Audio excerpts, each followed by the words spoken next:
शाळा, ज्याला आपण विद्या मंदिर किंवा ज्ञान मंदिरही म्हणतो, त्या शाळेमध्ये उद्याची पिढी घडत असते. संस्कारांचं सिंचन त्यांच्यावर होत असतं.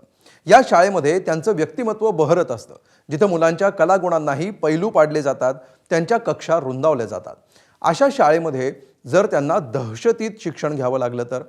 आम्ही हा प्रश्न विचारण्याचं कारण राज्यातल्या एका भागातले विद्यार्थी भीतीच्या सावटाखाली शिकतायत. नेमकं काय घडतंय, कुठे घडतंय, बघूया.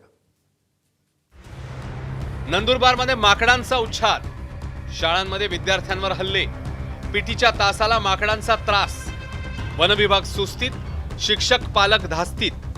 नंदुरबारच्या नवापूर शहरात इतर शहरांसारखी शाळा भरली आहे. विद्यार्थ्यांच्या कवायती सुरू आहेत आणि त्याच वेळी एक अनाहूत पाहुणा विद्यार्थ्यांमध्ये घुसतो आणि एकच खळबळ उडते.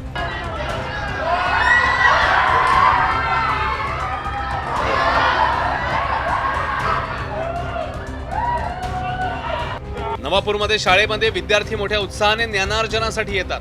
मात्र त्यांना सामना करावा लागतोय तो माकडांच्या हल्ल्यांचा. होय, बरोबर ऐकलत, माकडांच्या हल्ल्यांचा.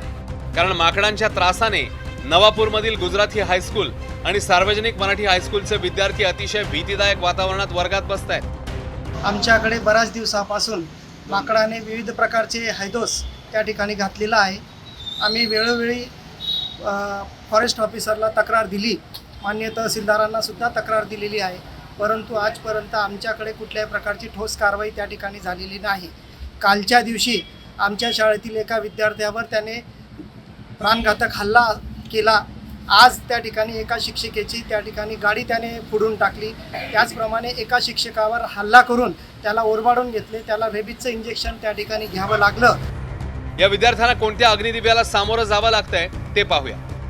माकडांचा कहर, विद्यार्थ्यांना डर, विद्यार्थी शिक्षकांना चावा घेणं, विद्यार्थ्यांना नखाने ओरबाडणं, दप्तरं, जेवणाचे डबे यांचं नुकसान करणं, शालेय साहित्याची नासधूस करणं. याबाबत वनविभागाला तक्रार केल्यावर तात्पुरत्या उपाययोजना केल्या जातात असा आक्षेप आहे. त्यासोबतच वनविभागाचे वरिष्ठ अधिकारी जागेवरच नसतात अशीही तक्रार करण्यात येते. यामुळेच तहसीलदाराला निवेदनं देऊन माकडांचा बंदोबस्त करण्यास सांगण्यात येत आहे. आता तहसीलदार याची दखल घेऊन विद्यार्थ्यांना भयमुक्त शिक्षण मिळण्यासाठी पावलं टाकतात का ते पाहणं महत्त्वाचं आहे. नंदुरबारहून भिकेश पाटीलसह ब्युरो रिपोर्ट, एबीपी माझा. एबीपी माझा, उघडा डोळे बघा नीट.